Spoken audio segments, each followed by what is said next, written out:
1 Mediator Dei sobre la Sagrada Liturgia. Del Sumo Pontífice. Pío XII.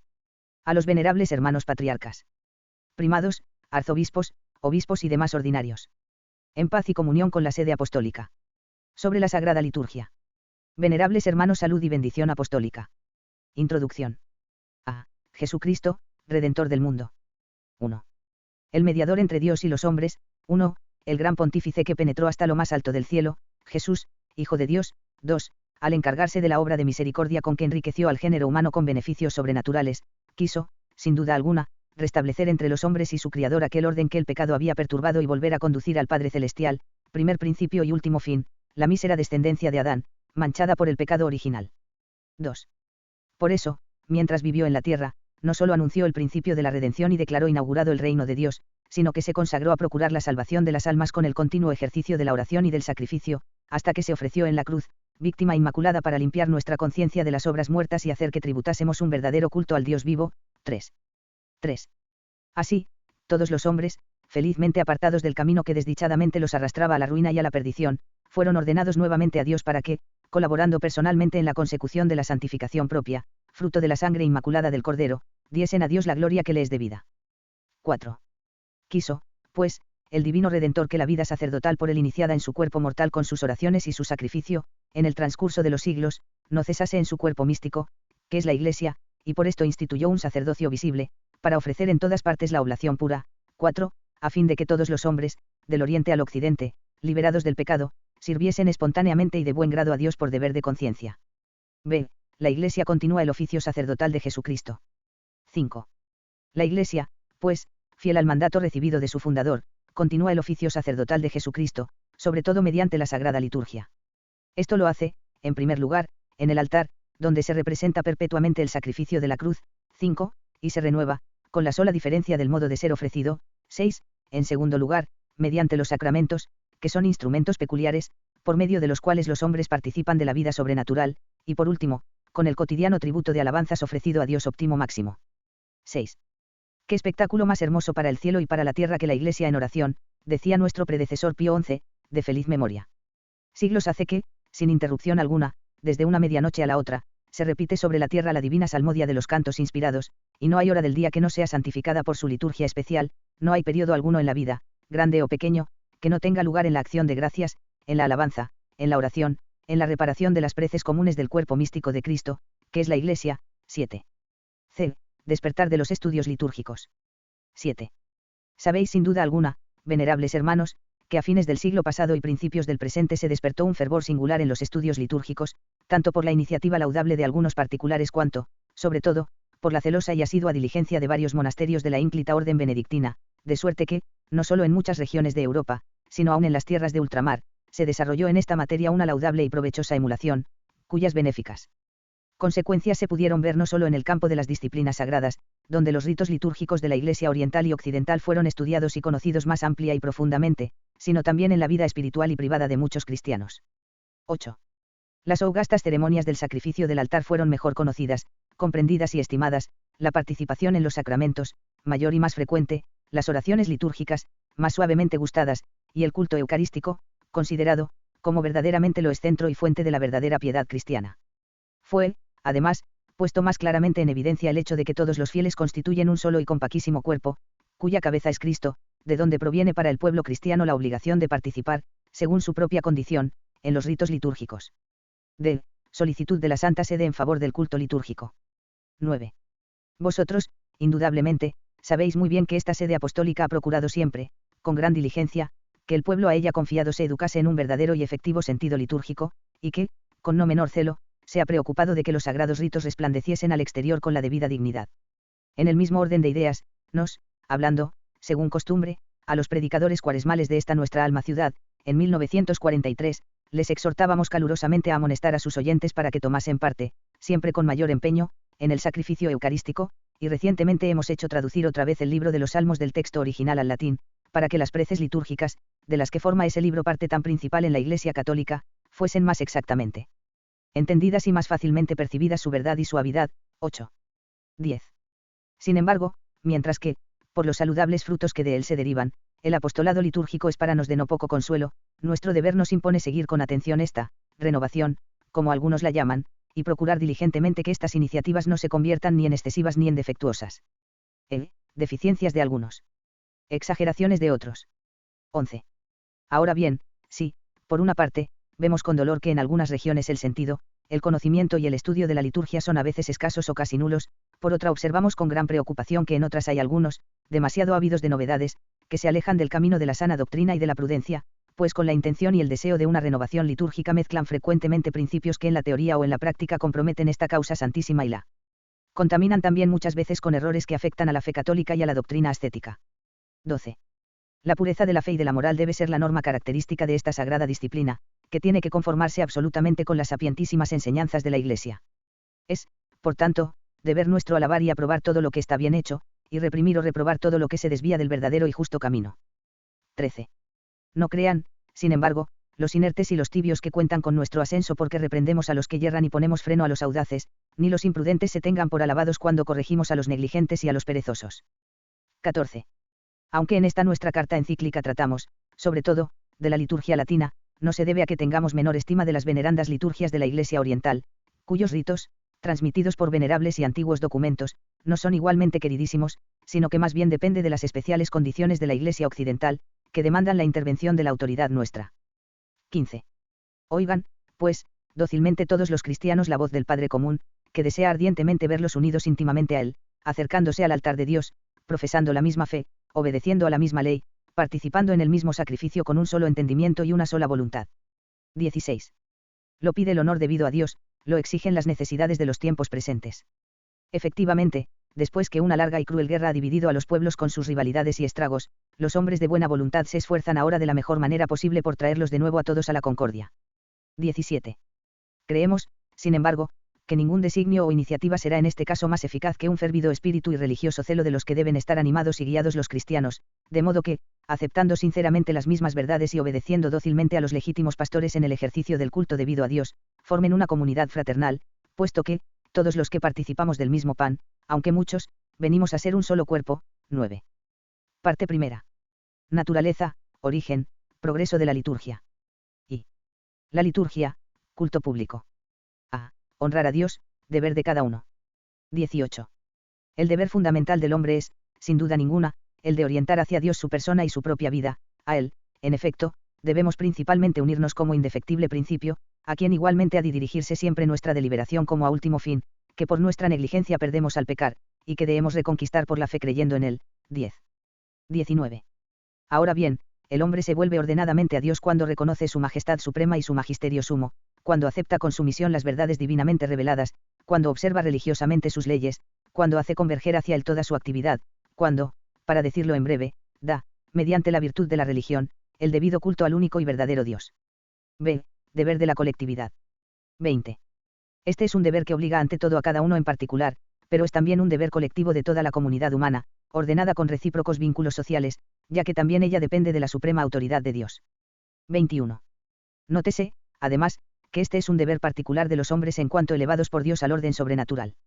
22.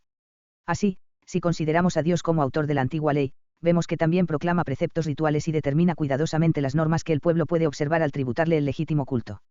Por eso estableció diversos sacrificios y designó las ceremonias con que se debían ejecutar, determinó claramente lo que se refería al arca de la alianza, al templo y a los días festivos, señaló la tribu sacerdotal y el sumo sacerdote, indicó y describió las vestiduras que habían de usar los ministros sagrados y todo lo demás relacionado con el culto divino. 11. 23. Este culto, por lo demás, no era otra cosa sino la sombra. 12. Del que el sumo sacerdote del Nuevo Testamento había de tributar al Padre Celestial. C. Honor tributado al Padre por el Verbo encarnado, en la tierra. 24. Efectivamente, apenas, el Verbo se hizo carne.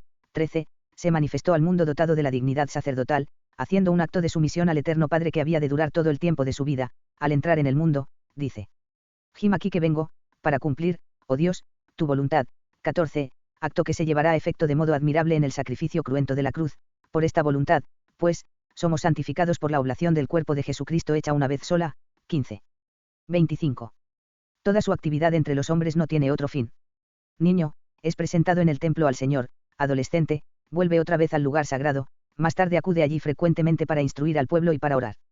Antes de iniciar el ministerio público, ayuna durante 40 días, y con su consejo y su ejemplo exhorta a todos a orar día y noche. Como maestro de verdad, alumbra a todo hombre, 16, para que los mortales reconozcan convenientemente al Dios inmortal y no, deserten para perderse, sino que sean fieles y constantes para poner a salvo el alma, 17. En cuanto pastor, gobierna su grey, la conduce a los pastos de vida y le da una ley que observar, a fin de que ninguno se separe de él y del camino recto que él ha trazado, sino que todos vivan santamente bajo su influjo y su acción. En la última cena, con rito y aparato solemne, celebra la nueva Pascua y provee a su continuación mediante la institución divina de la Eucaristía. Al día siguiente, elevado entre el cielo y la tierra, ofrece el Salvador sacrificio de su vida, y de su pecho atravesado hace brotar en cierto modo los sacramentos que distribuyen a las almas los tesoros de la redención. Al hacerlo así, tiene como único fin la gloria del Padre y la santificación cada vez mayor del hombre. Y en la gloria. 26. Luego, al entrar en la sede de la eterna felicidad, quiere que el culto instituido y tributado por él durante su vida terrena continúe sin interrupción ninguna.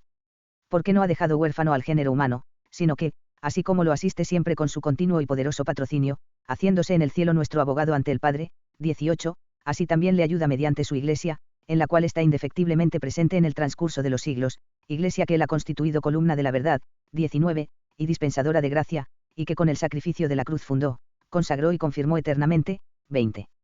D. La Iglesia sigue honrando a Dios en unión con Cristo. 27. La Iglesia, por consiguiente, tiene de común con el Verbo encarnado el fin, la obligación y la función de enseñar a todos la verdad, regir y gobernar a los hombres, ofrecer a Dios el sacrificio aceptable y grato, y restablecer así entre el Criador y la criatura aquella unión y armonía que el apóstol de las gentes indica claramente con estas palabras: así que ya no sois extraños ni advenedizos, sino conciudadanos de los santos y domésticos de Dios, pues estáis edificados sobre el fundamento de los apóstoles y profetas, y unidos en Jesucristo, el cual es la principal piedra angular de la Nueva Jerusalén, sobre quien trabado todo el edificio, se alza para ser un templo santo del Señor. Por él entráis también vosotros a ser parte de la estructura de este edificio, para llegar a ser morada de Dios, por medio del Espíritu Santo. 21. Por eso la sociedad fundada por el Divino Redentor no tiene otro fin, ni con su doctrina y su gobierno, ni con el sacrificio y los sacramentos instituidos por él, ni, finalmente, con el ministerio que le ha confiado, con sus oraciones y su sangre, sino crecer y dilatarse cada vez más, y esto sucede cuando Cristo está edificado y dilatado en las almas de los mortales, y cuando, a su vez, las almas de los mortales están edificadas y dilatadas en Cristo, de manera que en este destierro terrenal se amplíe el templo donde la divina majestad recibe el culto grato y legítimo. 28. Por tanto, en toda acción litúrgica, juntamente con la Iglesia, está presente su divino fundador, Jesucristo está presente en el augusto sacrificio del altar, ya en la persona de su ministro, ya, principalmente, bajo las especies eucarísticas, está presente en los sacramentos con la virtud que transfunde en ellos, para que sean instrumentos eficaces de santidad, está presente, finalmente, en las alabanzas y en las súplicas dirigidas a Dios, como está escrito: donde 2 o 3 se hallan congregados en mi nombre, allí me hallo yo en medio de ellos. 22. 29. La Sagrada Liturgia es, por consiguiente, el culto público que nuestro Redentor tributa al Padre como cabeza de la Iglesia, y el que la sociedad de los fieles tributa a su fundador y, por medio de él, al Eterno Padre, es, diciéndolo brevemente, el completo culto público del cuerpo místico de Jesucristo, es decir, de la cabeza y de sus miembros. Comienzos de la Sagrada Liturgia en la historia. 30. La acción litúrgica tiene principio con la misma fundación de la Iglesia. En efecto, los primeros cristianos, perseveraban todos en oír las instrucciones de los apóstoles y en la comunicación de la fracción del pan y en la oración. 23. Donde quiera que los pastores pueden reunir un núcleo de fieles, erigen un altar, sobre el que ofrecen el sacrificio, y en torno a él se disponen otros ritos acomodados a la santificación de los hombres y a la glorificación de Dios. Entre estos ritos están, en primer lugar, los sacramentos, o sea las 7 principales fuentes de salvación, después, la celebración de las alabanzas divinas, con las que los fieles, reunidos, también obedecen a las exhortaciones del apóstol, con toda sabiduría enseñándoos y animándoos unos a otros con salmos, con himnos y cánticos espirituales, cantando de corazón, con gracia o edificación, las alabanzas a Dios. 24. Después, la lectura de la ley, de los profetas, del Evangelio y de las cartas apostólicas, y finalmente la homilía, con la cual el presidente de la Asamblea recuerda y comenta útilmente los preceptos del Divino Maestro, los acontecimientos principales de su vida, y amonesta a todos los presentes con oportunas exhortaciones y ejemplos. F. Su organización y desarrollo. 31. El culto se organiza y se desarrolla según las circunstancias y las necesidades de los cristianos, se enriquece con nuevos ritos, ceremonias y fórmulas, siempre con la misma intención, o sea, para que por estos signos nos estimulemos, conozcamos el progreso por nosotros realizado y nos sintamos impulsados a aumentarlo con mayor vigor, ya que el efecto es más digno si es más ardiente el afecto que le precede. 25. G. Frutos de la liturgia. 32. Así, el alma se eleva más y mejor hacia Dios. Así, el sacerdocio de Jesucristo se mantiene siempre activo en la sucesión de los tiempos, ya que la liturgia no es sino el ejercicio de este sacerdocio. Lo mismo que su cabeza divina, también la Iglesia asiste continuamente a sus hijos, les ayuda y les exhorta a la santidad, para que, adornados con esta dignidad sobrenatural, puedan un día volver al Padre, que está en los cielos.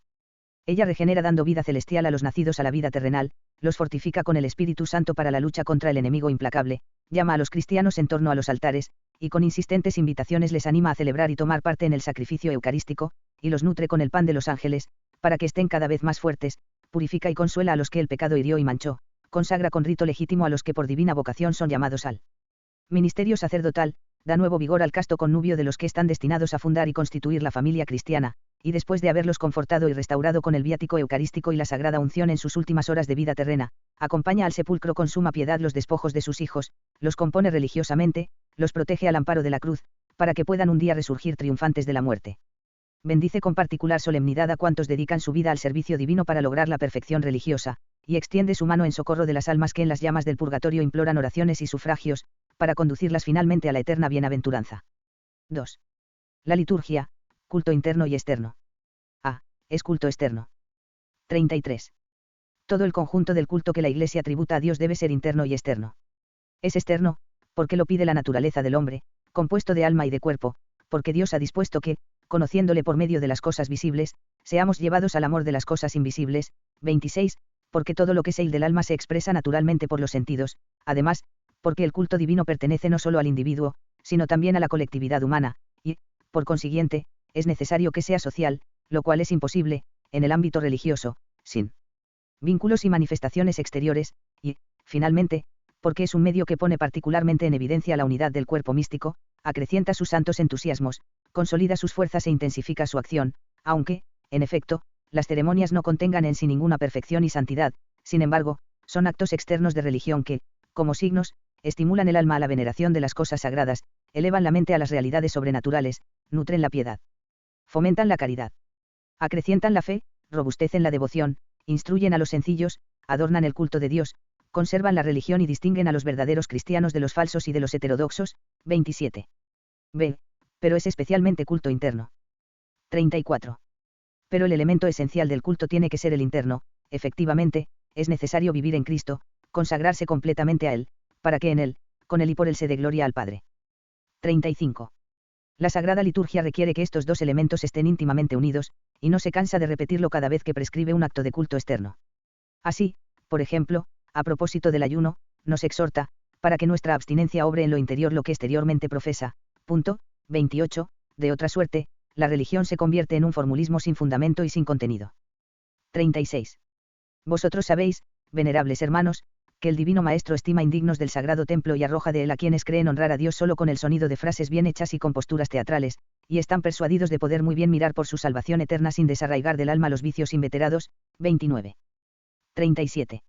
La Iglesia, por consiguiente, quiere que todos los fieles se postren a los pies del Redentor para profesarle su amor y su veneración, quiere que las muchedumbres, como los niños que salieron, con alegres aclamaciones, al encuentro de Jesucristo cuando entraba en Jerusalén, ensalcen y acompañen al Rey de los Reyes y al sumo autor de todo bien con el canto de gloria y de gratitud, quiere que en sus labios haya plegarias, unas veces suplicantes, otras de alegría y gratitud, con las cuales, como los apóstoles junto al lago de Tiberíades, puedan experimentar la ayuda de su misericordia y de su poder, o como Pedro en el monte Tabor, se abandonen a sí mismos y todas sus cosas en Dios, en los místicos transportes de la contemplación.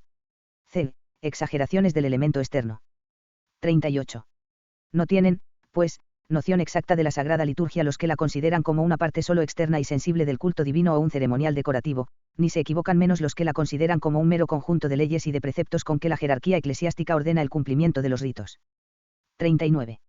Quede, por consiguiente, bien claro para todos que no se puede honrar dignamente a Dios si el alma no se eleva a la consecución de la perfección en la vida, y que el culto tributado a Dios por la Iglesia en unión con su cabeza divina tiene la máxima eficacia de santificación.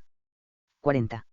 Esta eficacia, cuando se trata del sacrificio eucarístico y de los sacramentos, proviene ante todo del valor de la acción en sí misma, ex opere operato, si, además, se considera la actividad propia de la esposa inmaculada de Jesucristo, con la que ésta adorna de plegarias y sagradas ceremonias el sacrificio eucarístico y los sacramentos, o cuando se trata de los sacramentales y de otros ritos instituidos por la jerarquía eclesiástica, entonces la eficacia se deriva más bien de la acción de la Iglesia, ex opere operantis ecclesiae, en cuanto es santa y obra siempre en íntima unión con su cabeza. D. Teorías nuevas sobre la piedad objetiva. 41. A este propósito, venerables hermanos, deseamos que dirijáis vuestra atención a las nuevas teorías sobre la piedad objetiva, las cuales, con el empeño de poner en evidencia el misterio del cuerpo místico, la realidad efectiva de la gracia santificante y la acción divina de los sacramentos y del sacrificio eucarístico, tratan de menospreciar la piedad subjetiva, o personal, y aun de prescindir completamente de ella. 42. En las celebraciones litúrgicas, y particularmente en el augusto sacrificio del altar, se continúa sin duda la obra de nuestra redención y se aplican sus frutos. Cristo obra nuestra salvación cada día en los sacramentos y en su sacrificio, y, por su medio, continuamente purifica y consagra a Dios el género humano. Tienen estos, por consiguiente, una virtud objetiva, con la cual, de hecho, hacen partícipes a nuestras almas de la vida divina de Jesucristo. Ellos tienen, pues, por divina virtud y no por la nuestra, la eficacia de unir la piedad de los miembros con la piedad de la cabeza, y de hacerla, en cierto modo, una acción de toda la comunidad. 43. De estos profundos argumentos concluyen algunos que toda la piedad cristiana debe concentrarse en el misterio del cuerpo místico de Cristo, sin ninguna consideración personal y subjetiva, y creen, por esto, que se deben descuidar las otras prácticas religiosas no estrictamente litúrgicas o ejecutadas fuera del culto público. Pero todos pueden observar que estas conclusiones sobre las dos especies de piedad, aunque los principios arriba mencionados sean magníficos, son completamente falsas, insidiosas y dañosísimas. Necesidad de la piedad subjetiva. 44. Es verdad que los sacramentos y el sacrificio del altar gozan de una virtud intrínseca en cuanto son acciones del mismo Cristo, que comunica y difunde la gracia de la cabeza divina en los miembros del cuerpo místico, pero, para tener la debida eficacia, exigen las buenas disposiciones de nuestra alma. Por eso, a propósito de la Eucaristía, amonesta San Pablo, por tanto, examínese a sí mismo el hombre, y de esta suerte coma de aquel pan y beba de aquel cáliz. 30. Por eso la Iglesia, breve y claramente, llama a todos los ejercicios con que nuestra alma se purifica, especialmente durante la Cuaresma, ayudas de la milicia cristiana. 31, son, efectivamente, la acción de los miembros que, con el auxilio de la gracia, quieren adherirse a su cabeza, para que, se nos manifieste, repetimos las palabras de San Agustín, en nuestra cabeza la fuente misma de la gracia. 32. Pero hay que notar que estos miembros son vivos, dotados de razón y voluntad propia, por eso es necesario que ellos mismos, acercando sus labios a la fuente, tomen y asimilen el alimento vital y eliminen todo lo que pueda impedir su eficacia. Hay, pues, que afirmar que la obra de la redención, independiente por sí misma de nuestra voluntad, requiere el íntimo esfuerzo de nuestra alma para que podamos conseguir la eterna salvación. Necesidad de la meditación y de las prácticas de piedad. 45. Si la piedad privada e interna de los individuos descuidase el augusto sacrificio del altar y los sacramentos, y se sustrajese al influjo salvador que emana de la cabeza en los miembros, sería, sin duda alguna, cosa reprobable y estéril, pero cuando todos los métodos y ejercicios de piedad, no estrictamente litúrgicos, fijan la mirada del alma en los actos humanos únicamente para enderezarlos al Padre, que está en los cielos, para estimular saludablemente a los hombres a la penitencia y al temor de Dios, y arrancándolos de los atractivos del mundo y de los vicios, conducirlos felizmente por el arduo camino a la cumbre de la santidad, entonces son no solo sumamente loables, sino hasta necesarios, porque descubren los peligros de la vida espiritual, nos espolean a la adquisición de las virtudes y aumentan el fervor con que debemos dedicarnos todos al servicio de Jesucristo. 46. La genuina piedad, que el angélico llama devoción, y que es el acto principal de la virtud de la religión, con el cual los hombres se ordenan rectamente y se dirigen convenientemente hacia Dios, y gustosa y espontáneamente se consagran a cuanto se refiere al culto divino. 33. Tiene necesidad de la meditación de las realidades sobrenaturales y de las prácticas de piedad, para alimentarse, estimularse y vigorizarse, y para animarnos a la perfección. Porque la religión cristiana, debidamente practicada, requiere sobre todo que la voluntad se consagre a Dios e influya en las otras facultades del alma. Pero todo acto de la voluntad presupone el ejercicio de la inteligencia, y, antes de que se conciba el deseo y el propósito de darse a Dios por medio del sacrificio, es absolutamente indispensable el conocimiento de los argumentos y de los motivos que hacen necesaria la religión, como, por ejemplo, el fin último del hombre y la grandeza de la divina majestad, el deber de la sujeción al Creador, los tesoros inagotables del amor con que Él quiso enriquecernos, la necesidad de la gracia para llegar a la nieta señalada y el camino particular que la divina providencia nos ha preparado, uniéndonos a todos, como miembros de un cuerpo, con Jesucristo cabeza. Y, puesto que no siempre los motivos del amor hacen mella en el alma agitada por las pasiones, es muy oportuno que nos impresione también la saludable consideración de la divina justicia para reducirnos a la humildad cristiana, a la penitencia y a la enmienda. Frutos concretos que la piedad debe producir. 47. Todas estas consideraciones no tienen que ser una vacía y abstracta reminiscencia, sino que deben tender efectivamente a someter nuestros sentidos y sus facultades a la razón iluminada por la fe, a purificar el alma que se une cada día más íntimamente a Cristo, y cada vez más se conforma a él y por él obtiene la inspiración y la fuerza divina de que ha menester, y a fin de que sirvan a los hombres de estímulo, cada vez más eficaz, para el bien, la fidelidad al propio deber, la práctica de la religión y el ferviente ejercicio de la virtud, es necesario tener presente esta enseñanza: vosotros sois de Cristo, y Cristo es de Dios. 34. Sea, pues, todo orgánico y, por decirlo así, teocéntrico, si queremos de verdad que todo se enderece a la gloria de Dios por la vida y la virtud que nos viene de nuestra cabeza divina, esto supuesto, hermanos, teniendo la firme esperanza de entrar en el Sancta Sanctorum o santuario del cielo, por la sangre de Cristo, con la cual nos abrió camino nuevo y de vida para entrar por el velo, esto es, por su carne, teniendo asimismo al gran sacerdote Jesucristo constituido sobre la casa de Dios. Lleguémonos a él con sincero corazón, con plena fe, purificados los corazones de las inmundicias de la mala conciencia, lavados en el cuerpo con el agua limpia del bautismo, mantengamos inconcusa la esperanza que le hemos confesado, y pongamos los ojos los unos en los otros para incentivo de caridad y de buenas obras. 35. H. Armonía y equilibrio en los miembros del cuerpo místico. 48. De esto se deriva el armonioso equilibrio de los miembros del cuerpo místico de Jesucristo. Con la enseñanza de la fe católica, con la exhortación a la observación de los preceptos cristianos, la Iglesia prepara el camino a su acción propiamente sacerdotal y santificadora, nos dispone a una más íntima contemplación de la vida del Divino Redentor y nos conduce a un conocimiento más profundo de los misterios de la fe, para recabar de ellos el alimento sobrenatural y la fuerza para un seguro progreso en la vida perfecta, por medio de Jesucristo. No solo por obra de sus ministros, sino también por la de cada uno de los fieles embebidos de este modo en el Espíritu de Jesucristo, la Iglesia se esfuerza por compenetrar con este mismo Espíritu la vida y la actividad privada, conyugal, social y aún económica y política de los hombres, para que todos los que se llaman hijos de Dios puedan conseguir más fácilmente su fin. 49. De esta suerte, la acción privada y el esfuerzo ascético dirigido a la purificación del alma estimulan las energías de los fieles y los disponen a participar con mejores disposiciones en el augusto sacrificio del altar, a recibir los sacramentos con mayor fruto y a celebrar los sagrados ritos de manera que salgan de ellos más animados y formados para la oración y cristiana abnegación, a corresponder activamente a las inspiraciones y a las invitaciones de la gracia, y a imitar cada día más las virtudes del Redentor, no solo para su propio provecho, sino también para el de todo el cuerpo de la Iglesia, en el cual todo el bien que se hace proviene de la virtud de la cabeza y redunda en beneficio de los miembros. Y, acuerdo entre la acción divina y la cooperación humana.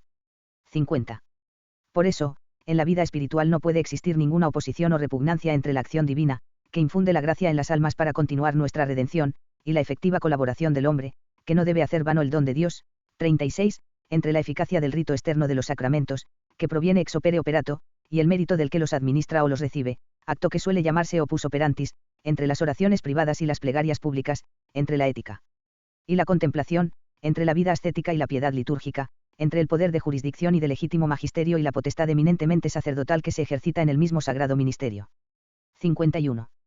Por graves motivos, la Iglesia prescribe a los ministros del altar y a los religiosos que, en determinados tiempos, atiendan a la devota meditación, al diligente examen y enmienda de la conciencia y a los otros ejercicios espirituales. 37, porque especialmente están destinados a realizar las funciones litúrgicas del sacrificio y de la alabanza divina. 52. Sin duda, la oración litúrgica, siendo oración pública de la ínclita esposa de Jesucristo, tiene una dignidad mayor que las oraciones privadas, pero esta superioridad no quiere decir que entre estos dos géneros de oración hay contraste u oposición. Las dos se funden y se armonizan, porque están animadas por un espíritu único, todo y en todos Cristo. 38, y tienden al mismo fin, hasta que se forme en nosotros Cristo. 39. 3. La liturgia está regulada por la jerarquía eclesiástica. A. La naturaleza de la Iglesia exige una jerarquía. 53. Para mejor entender, pues, la Sagrada Liturgia, es necesario considerar otro de sus importantes caracteres. La Iglesia es una sociedad, y por eso exige autoridad y jerarquía propias. Si bien todos los miembros del cuerpo místico participan de los mismos bienes y tienden a los mismos fines, no todos gozan del mismo poder ni están capacitados para realizar las mismas acciones. 54. De hecho, el Divino Redentor ha establecido su reino sobre los fundamentos del orden sagrado, que es un reflejo de la jerarquía celestial. Solo a los apóstoles y a los que, después de ellos, han recibido de sus sucesores la imposición de las manos, se ha conferido la potestad sacerdotal, y en virtud de ella, así como representan ante el pueblo a ellos confiado la persona de Jesucristo, así también representan al pueblo ante Dios. 55. Este sacerdocio no se transmite ni por herencia ni por descendencia carnal, ni nace de la comunidad cristiana ni es delegación del pueblo. Antes de representar al pueblo ante Dios, el sacerdote tiene la representación del Divino Redentor, y, dado que Jesucristo es la cabeza de aquel cuerpo del que los cristianos son miembros, representa también a Dios ante su pueblo. Por consiguiente, la potestad que se le ha conferido nada tiene de humano en su naturaleza, es sobrenatural y viene de Dios, como mi Padre me envió, así os envío también a vosotros. 40. El que os escucha a vosotros, me escucha a mí. 41. Id por todo el mundo, predicad el Evangelio a todas las criaturas, el que creyere y se bautizare, se salvará. 42. Y por consiguiente, un sacerdocio externo, visible. 56. Por eso el sacerdocio externo y visible de Jesucristo se transmite en la Iglesia, no de manera universal, genérica e indeterminada, sino que es conferido a los individuos elegidos, con la generación espiritual del orden, uno de los 7 sacramentos, el cual confiere no solo una gracia particular, propia de este estado y oficio, sino también un carácter indeleble que asemeja a los sagrados ministros a Jesucristo sacerdote, haciéndolos aptos para ejecutar aquellos legítimos actos de religión con que se santifican los hombres y Dios es glorificado, según las exigencias de la economía sobrenatural. Consagrado por el sacramento del orden. 57. En efecto, así como el bautismo distingue a los cristianos y los separa de los que no han sido purificados en las aguas regeneradoras ni son miembros de Jesucristo, así también el sacramento del orden distingue a los sacerdotes de todos los demás cristianos no dotados de este carisma, porque solo ellos, por vocación sobrenatural, han sido introducidos en el augusto ministerio que los destina a los sagrados altares y los constituye en instrumentos divinos, por medio de los cuales se participa de la vida sobrenatural con el cuerpo místico de Jesucristo. Además, como ya hemos dicho, solo ellos son los señalados con el carácter indeleble que los asemeja al sacerdocio de Cristo, y solo sus manos son las consagradas, para que sea bendito todo lo que ellas bendigan, y todo lo que ellas consagren sea consagrado y santificado en nombre de nuestro Señor Jesucristo. 43. 58. A los sacerdotes, pues, tiene que recurrir todo el que quiera vivir en Cristo, para que de ellos reciba el consuelo y el alimento de la vida espiritual, la medicina saludable que lo cure y lo vigorice, y pueda resurgir felizmente de la perdición y de la ruina de los vicios, de ellos, finalmente, recibirá la bendición que consagra la familia, y por ellos también el último aliento de la vida mortal será dirigido al ingreso en la eterna bienaventuranza. B. La liturgia depende de la autoridad eclesiástica. A. Por su misma naturaleza. 59. Dado, pues, que la Sagrada Liturgia es ejercida sobre todo por los sacerdotes en nombre de la Iglesia, su organización, su reglamentación y su forma no pueden depender sino de la autoridad eclesiástica. 60. Esto no solo es una consecuencia de la naturaleza misma del culto cristiano, sino que está confirmado por el testimonio de la historia. B. Por su estrecha relación con el dogma. 61. Este inconcuso derecho de la jerarquía eclesiástica se prueba también por el hecho de que la Sagrada Liturgia está íntimamente unida con aquellos principios doctrinales que la Iglesia propone como parte integrante de verdades ciertísimas, y, por consiguiente, tiene que conformarse a los dictámenes de la fe católica, proclamados por la autoridad del Magisterio Supremo, para tutelar la integridad de la religión por Dios revelada. 62. A este propósito, venerables hermanos, juzgamos necesario poner en su punto una cosa que creemos que no os será desconocida, nos referimos al error y engaño de los que han pretendido que la liturgia era como un experimento del dogma, de tal manera que, si una de estas verdades hubiera producido, a través de los ritos de la Sagrada Liturgia, frutos de piedad y de santidad, la Iglesia hubiese tenido que aprobarla, y, en el caso contrario, reprobarla. De ahí aquel principio, la ley de la oración es ley de la fe, lex orandi, lex credendi. 63. No es, sin embargo, esto lo que enseña o manda la Iglesia. El culto que ella tributa a Dios es, como breve y claramente dice San Agustín, una continua profesión de fe católica y un ejercicio de la esperanza y de la caridad. Dios debe ser honrado con la fe, la esperanza y la caridad. 44.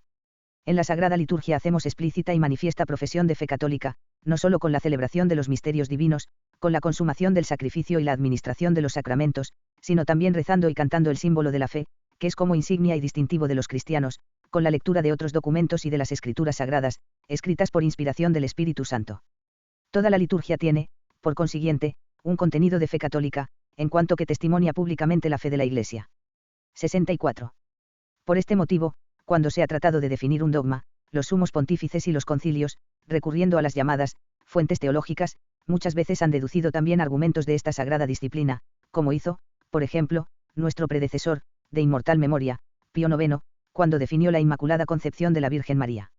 De la misma manera, también la Iglesia y los santos padres, cuando se discutía sobre una verdad controvertida o puesta en duda, nunca han dejado de pedir luz a los ritos venerables transmitidos por la antigüedad.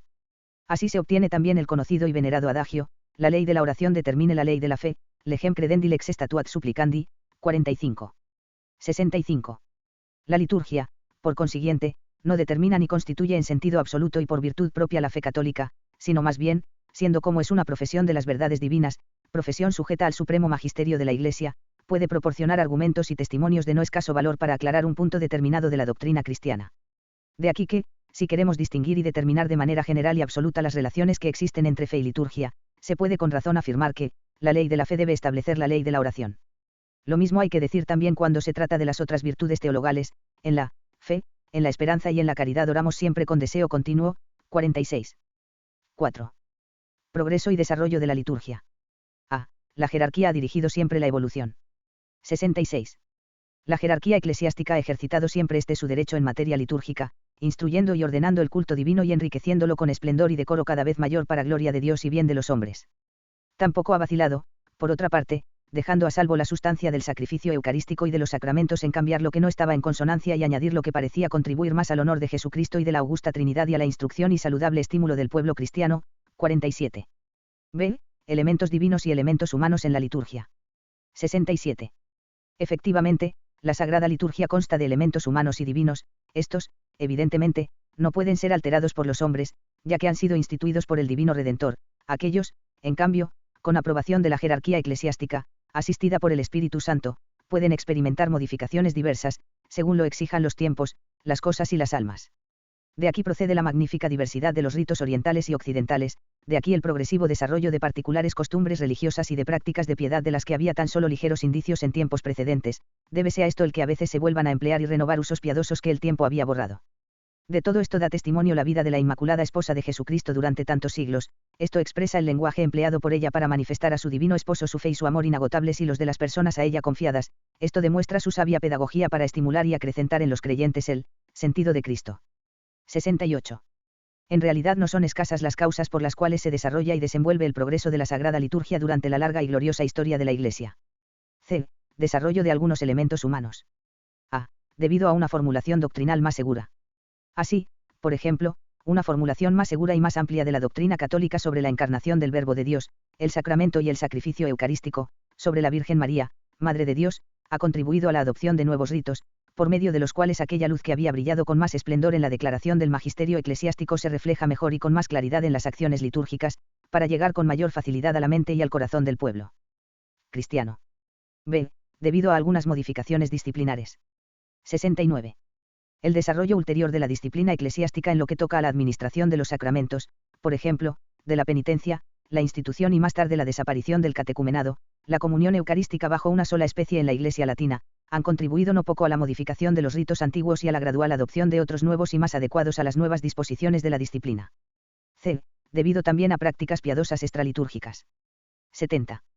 A esta evolución y a estos cambios han contribuido notablemente las iniciativas y las prácticas de piedad no íntimamente unidas a la Sagrada Liturgia, nacidas en épocas sucesivas por disposición admirable del Señor y tan difundidas entre el pueblo, como, por ejemplo, el culto más extenso y fervoroso de la Divina Eucaristía, de la Pasión acervísima de nuestro Redentor, del Sacratísimo Corazón de Jesús, de la Virgen Madre de Dios y de su castísimo esposo. 71.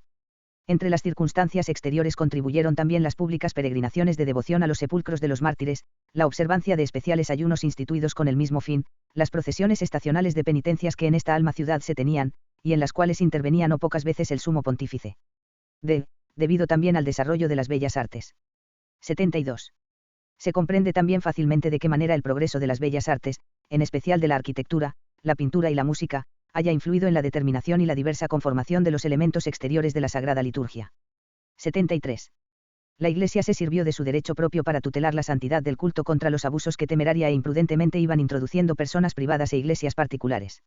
Así sucedió durante el siglo XVI, en que, multiplicándose tales costumbres y usanzas, y poniendo las iniciativas privadas en peligro la integridad de la fe y de la piedad, con grande ventaja de los herejes y de sus errores, nuestro predecesor, de inmortal memoria, Sisto V, para proteger los ritos legítimos de la Iglesia e impedir infiltraciones espurias, estableció en 1588 la Congregación de Ritos, 48, órgano al que hasta hoy corresponde ordenar y determinar con cuidado y vigilancia todo lo que atañe a la Sagrada Liturgia. 49. V. Este proceso no puede dejarse al arbitrio de cada uno. 74.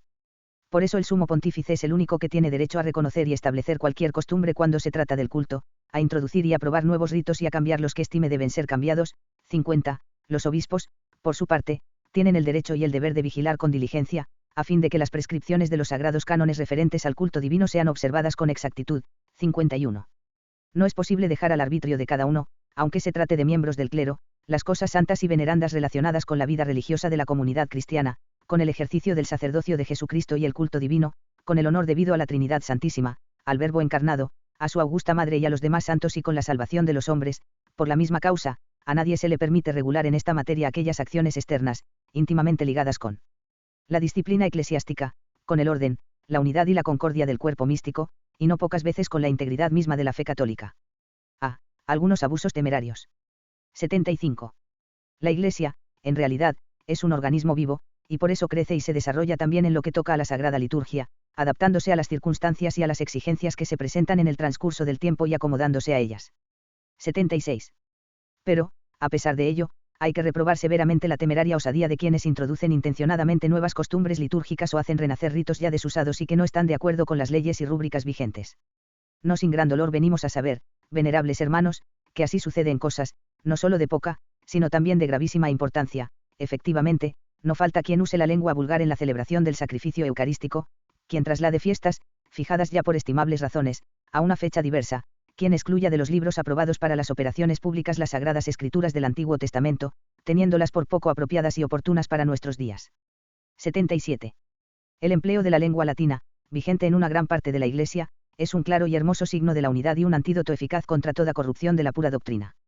No quita esto que el empleo de la lengua vulgar en muchos ritos, efectivamente, pueda ser muy útil para el pueblo, pero la sede apostólica es la única que tiene facultad para autorizarlo, y por eso nada se puede hacer en este punto sin contar con su juicio y aprobación, porque, como dejamos dicho, es de su exclusiva competencia la ordenación de la Sagrada Liturgia. B. Adhesión exagerada a los ritos antiguos. 78. Con la misma medida deben ser juzgados los conatos de algunos, enderezados a resucitar ciertos antiguos ritos y ceremonias. La liturgia de los tiempos pasados merece ser venerada sin duda ninguna, pero una costumbre antigua no es ya solamente por su antigüedad lo mejor, tanto en sí misma cuanto en relación con los tiempos sucesivos y las condiciones nuevas. También son dignos de estima y respeto los ritos litúrgicos más recientes, porque han surgido bajo el influjo del Espíritu Santo, que está con la Iglesia siempre, hasta la consumación de los siglos. 52, y son medios de los que la ínclita esposa de Jesucristo se sirve para estimular y procurar la santidad de los hombres. 79. Es en verdad cosa prudente y digna de toda alabanza volver de nuevo, con la inteligencia y el espíritu, a las fuentes de la Sagrada Liturgia, porque su estudio, remontándose a los orígenes, contribuye mucho a comprender el significado de las fiestas y a penetrar con mayor profundidad y exactitud en el sentido de las ceremonias, pero, ciertamente, no es prudente y loable reducirlo todo, y de todas las maneras, a lo antiguo. 80. Así, por ejemplo, se seil del recto camino quien desea devolver al altar su forma antigua de mesa, quien desea excluir de los ornamentos litúrgicos el color negro, quien quiere eliminar de los templos las imágenes y estatuas sagradas, quien quiere hacer desaparecer en las imágenes del Redentor crucificado los dolores acervísimos que él ha sufrido, quien repudia y reprueba el canto polifónico, aunque esté conforme con las normas promulgadas por la Santa Sede. C. Arqueologismo, excesivo. 81.